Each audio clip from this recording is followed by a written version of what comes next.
안녕하십니까. 교육학 박사 이종태 교육이야기 사람 사는 세상 제 7번째 시간이 돌아왔습니다. 반갑습니다. 반갑습니다. 지난번에 참 학교 얘기 들으면서 충격적이었어요. 거의 출구가 안 보이는 것 같다는 느낌이 들더라고요. 죄송한데 오늘은 더 충격적인 얘기예요. 아, 그래요? 그냥 학교에 일단 학교에 보내는 자녀들을 학교에 보내는 분들은 학교에다 대고 우리 애를 개성을 살려주세요 무슨 이런 얘기하지 말아라. 학교는 원래 그런 거 하려고 한 게 아니다. 그냥 국가가 원하고 그냥 산업계가 원하는 그 노동력 길러주고 이런 거 하는 게 원래 목표인데 거기 가서 왜 딴소리 하냐. 죄송합니다. 그런 말씀. 예, 그래서 하여간 희망이 없어 보였는데. 단 구조적으로 그렇다는 얘기입니다. 구조적으로. 네. 그걸 우리가 이해하고 가자. 구조적으로 그렇다. 근데 오늘은 그런 구조에서 나오는 그런 구조에서 이루어지는 교육이 어떤 사람을 만들까? 네. 우리 사회자님 혹시 지금 이렇게 활동하고 사회적으로 인정받게 된 게 학교 교육의 덕일까요? 아닐까요? 학교 교육 덕분이라고 보기는 그렇고 학교 시스템 속에서 삐져나온 못 견디는 거죠. 그런 게 획일적인 이런 거를 정말 그렇죠. 이렇게 삐져나와서 그래도 이만큼 활동할 수 있다. 그런 것 같아요. 예. 그럼 사회자님도 저 이상으로 좀 삐딱한 것 같아요. 아니, 저는 세상이 삐딱한 거를 이렇게 내가 삐딱한 거 아니라니까, 이렇게. 오늘 드릴 말씀은 아마 오늘 얘기도 지난번과 비슷하게 학교 교육의 부정적인 측면을 말씀드리는 꼴이 될 텐데 네. 그 한마디로 말해서 학교가 바보를 만들고 있다. 진짜 지난주보다 더 충격적인 얘기 하신다 그러더니 진짜 학교는 인재 제가 찾아보니까 나중에 인재는 제목제자를 쓰는 경우도 많은데 재상제자를 써서 천재할 때 제가 그때도 말씀드렸지만 그런 기술이 있어. 인재 그러면 사람을 정말 똑똑하게 길러내고 이러는 거다 생각하고 있는데 바보를 만들어내요? 미국의 한 작가라고 그래야 되나? 어떤 분이 쓴 책이 바보 만들기라는 책이 있습니다.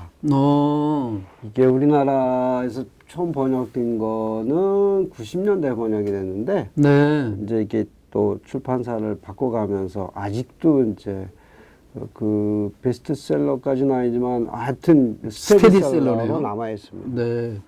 바보 만들기. 예. 근데 이 존 테일러 게토라는 분인데 이분은 미국에서 교사를 한 20몇 년 동안 한 사람이고 미국에서 교사에게 주는 최고의 상이 올해의 교사라고 하는 상이 있습니다. 이걸 주나 연방정부에서도 받았던 정말 훌륭한 선생님인데 이분이 퇴직할 무렵에 낸 책이 바보 만들기. 내가 평생을 교사에 있었는데 제자들을 다 바보를 만들어서 놓고 난 퇴직을 하는 거 이거예요? 그건 반상도 하지만 근데 자기는 그 안에서도 진짜 제대로 된 교육을 하려고 애를 썼지만 자기가 볼 때 오늘의 우리나라가 아니라 미국 교육이 학교 교육은 아이들을 제대로 성장시키는 게 아니라 바보를 만드는 기관이다. 이렇게 얘기를 하고 있습니다. 그래서 저도 이제 처음에 그걸 보고 충격도 충격이지만 정말 저도 그 당시부터 학교를 좀 비판적으로 보고 있었기 때문에 굉장히 열심히 읽고 많은 분들에게 그 책을 제가 수십 년 강의하면서 거의 매년 학생들의 글을 읽고 한번 독학을 한번 써봐라. 그럼 이제 왜 바보냐? 이는 그냥 몇 가지만 중요한 거를 좀 발췌해서 말씀을 드리면, 요 첫 번째 얘기는 이제 그 책에는 없는 내용인데, 제가 이제 거기 덧붙인다면 이런 겁니다. 학교에서 가르치는 거는 학생들이 배우고 싶은 것을 가르치는 것이 아니라 미리 정해놓은 걸 가르친다. 당연한 교재로다. 그렇죠.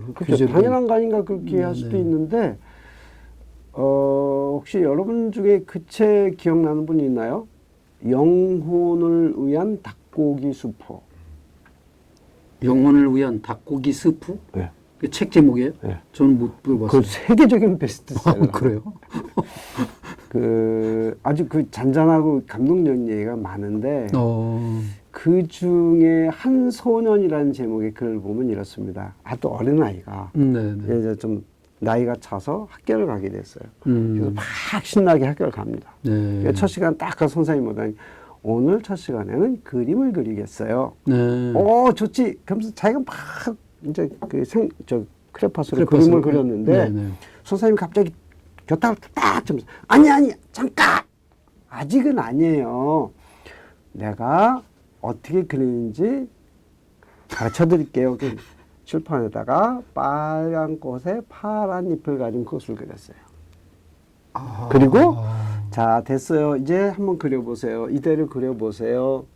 이거 딱 내가 막 그린 거하고 딱 보니까 내가 그린 게 훨씬 나은데. 근데 어떻게 그걸 집어넣고 이제 다시 그린 거죠.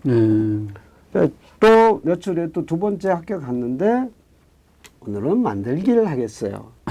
좋지. 그래서 이제 자기가 준비한 재료를 막 만들고 있는데 딱 주면서 아니 잠깐 아직은 아니고요. 제가 어떻게 만드는지 가르쳐 드리겠어요. 시범을 보이고 세 번째는 학생이 가만히 너 왜 안 해? 시범을 안 보이니까. 아니 이제는 내가 원하는 것도 없고 선생님이 가르쳐준 건 재미도 없고 그게 상징적인 얘기잖아요. 결국 학교는 네네. 아이들이 가지고 있는 생내적인 호기심과 배움에 대한 열정 이것을 하나하나 죽이는 과정이라는 거예요. 왜? 아이들이 하고 싶은 것보다는 국가가 가르치고 싶은 것을 가르치는 기관이에요. 이게 그 독일의 그 학자들 토론할 때 무슨 얘기가 있었냐면 제가 그것부터 충격적이었는데 획일적인 교육을 하는 게 어디까지 가는 거냐면 책상 서랍에다가 사람을 꾸겨 넣는 거예요. 서랍 딱 그 구석통으로 집어넣는데 손이 빠져나오고 발이 삐져나오는 거야. 그걸 뚝뚝 잘라서 집어넣는 거야. 야, 그 생각이 딱 떠올랐어요. 옛날 그리스 신화에 그런 괴물이 있었잖아요. 예, 있었어요. 그 괴물 이름을 100번도 더 외웠는데 또 막상 얘기하면 생각 안 나. 침대에 잡아서 침대에 놓고 길면 자르고 짧으면 느리뜨리고 다 죽는 거잖아요. 그러니까 이런 얘기를 수없이 하면서도 학교 기억이 안 바뀌어요. 이게 안타까운 건데 여튼 학교가 그런 성격을 가지고 있다는 것이고요. 그 개토가 얘기한 것 중에 참 이 고개가 끄덕여지는 게 많습니다. 이제 첫 번째는 이 아이들에게 이제 그 혼란을 가르친다 이렇게 얘기하는데 교사들의 7가지 죄 이렇게 열거하고 있습니다. 수업 초등학교 수업 몇 분인지 아세요? 40분? 기도하시네. 제가 중학교 교사도 된 사람이에요, 제가. 중학교는 몇 분이에요? 45분. 이게 정확하지. 어쨌든 근데 몇 분 쉬어요? 네? 몇 분 쉬어요? 10분 쉬는 건 10분 쉬고. 10분 쉬죠. 네. 요즘 뭐 쉬는 시간을 늘리느니 줄이느니 막 이런 얘기도 있는데 근데 어떤 날 보면요. 수업 막 이제 재밌게 막 선생님 말씀 듣는데 따라랑 하고 쉬는 종이 나오잖아요. 그럼 애들이 막 아우성치죠. 선생님 더해요. 근데 어떻게 더 할 수 없잖아요. 근데 다음 시간 들어가야 되고. 다음 시간에는 전혀 재미없고 관심이 없는 선생님이 딱 들어가지고 교과서 25페이지 펴 이렇게 얘기하잖아요. 이게 이제 수없이 반복이 됩니다. 그럼 아이들이 거기서 뭘 배우냐면 세상에 중요한 건 하나도 없구나. 아무리 중요해도 시간 되면 끝내야 되는 거고 그 다음에 이 시간에 배운 거 다음 시간에 배운 거 전혀 연결이 안 되잖아요. 그러니까 아이들 머리는 중요한 거 안 중요한 거 재미있는 거 재미없는 게 뒤죽박죽 막 섞인다는 거예요. 그러니까 아이들은 다 그게 그거고 별거 아니야 안 해도 돼 이렇게 되는 거지 이제. 지금 이 구성이 그렇다는 거예요. 시간만 가면 끝이구나. 그러니까 우리가 10분 휴식 50분 40분 수업이라고 하는 이게 사실 공장에서 갖고 온 모델이라고 그러잖아요. 아. 50분 노동하고 네. 10분 쉬는 게 가장 효율적이다. 네. 이게 학교에 그대로 온 거란 말이에요. 아이들이 배움은 어떻게 이루어지느냐. 네. 사실 아이들이 몰두하기 시작하면 2-3시간 그냥 가요. 근데 몰두 못하면 10분도 못 버텨요. 근데 아이들이 그런 자연스러운 학습 그 패턴이나 네. 습관을 고려하지 않고 기계적으로 수업 시간과 쉬는 시간을 잘라 놓으니까 아이들이 어디에도 못하는 거죠. 그래서 바보가 된다는 것이고 또 하나는 아이들은 항상 선생님이나 부모의 눈치를 봅니다. 이걸 내가 하면 직관적으로 이거는 선생님이 좋아하는구나. 엄마가 좋아하는구나. 그래서 열심히 하죠. 사실 개들도 칭찬하면 얼마나 잘합니까? 칭찬은 고래도 춤추게 한다는데. 근데 난 정말 하기 싫은데 부모나 선생님 눈치를 보고 칭찬받기 위해서 하는 아이들이 있어요. 근데 그게 진짜 자기께 될까요? 장기적으로는 아니잖아요. 이러면서 이제 정서적, 지적 의존성.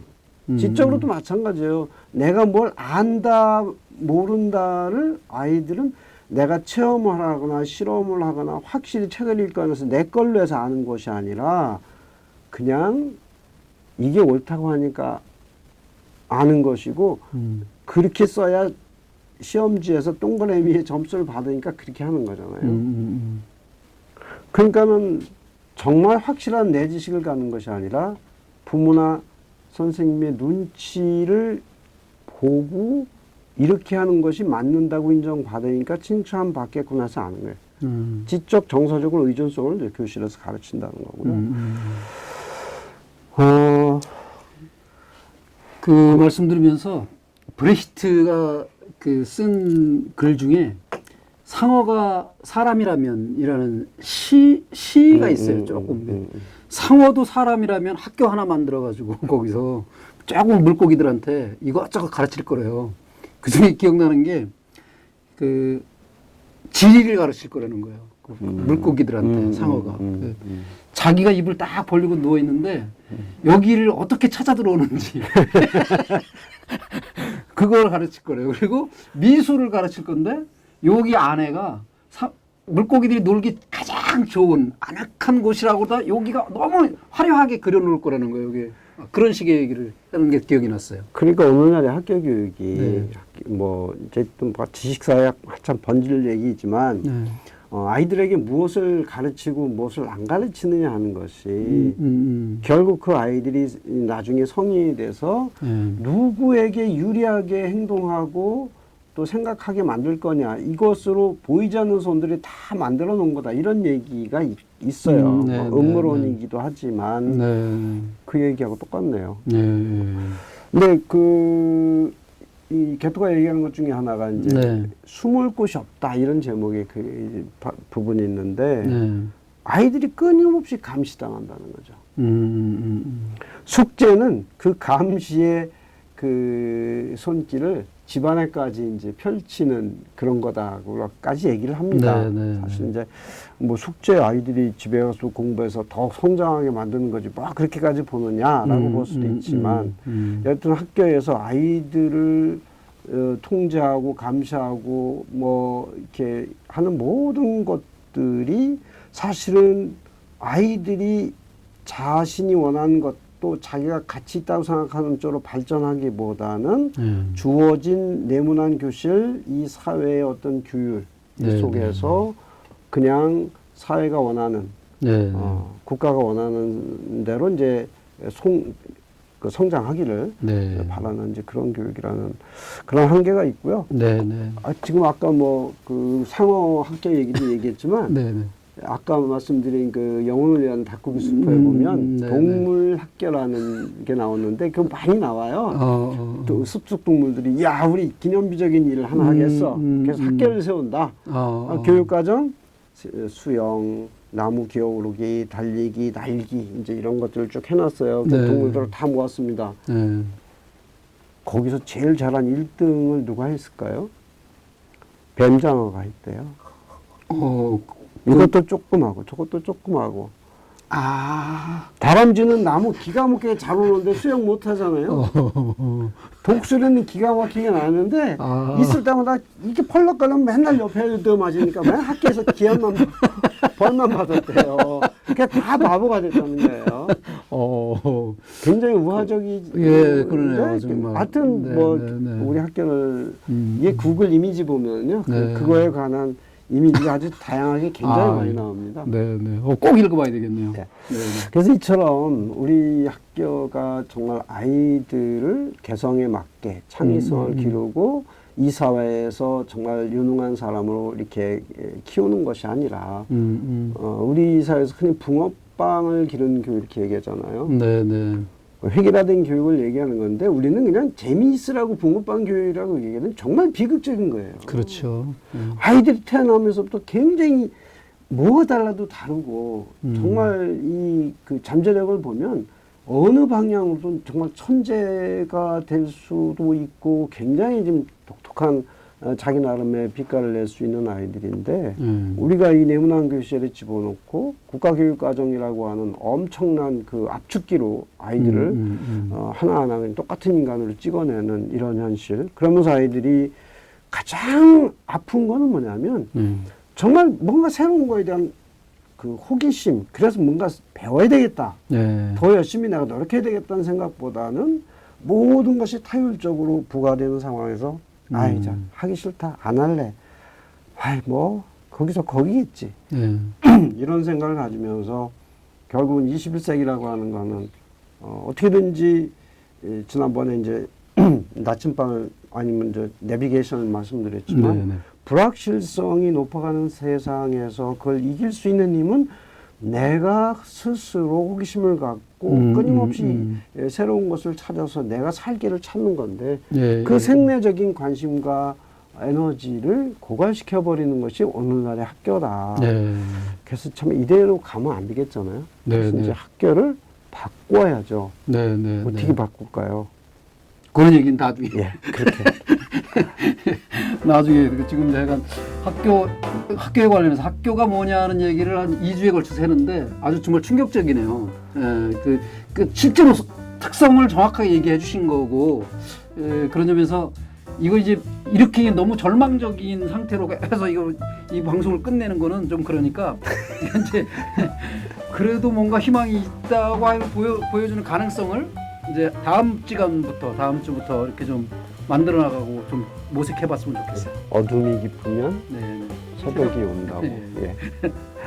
예, 알겠습니다. 이 박사님 그런 게 없으면 그건 모두 다 이 박사님 책임인 겁니다. 알겠습니다. 예. 지금까지 시청해주신 여러분께 감사드리고요. 교육학 박사 이종태 교육이야기 사람 사는 세상을 마치겠습니다. 고맙습니다.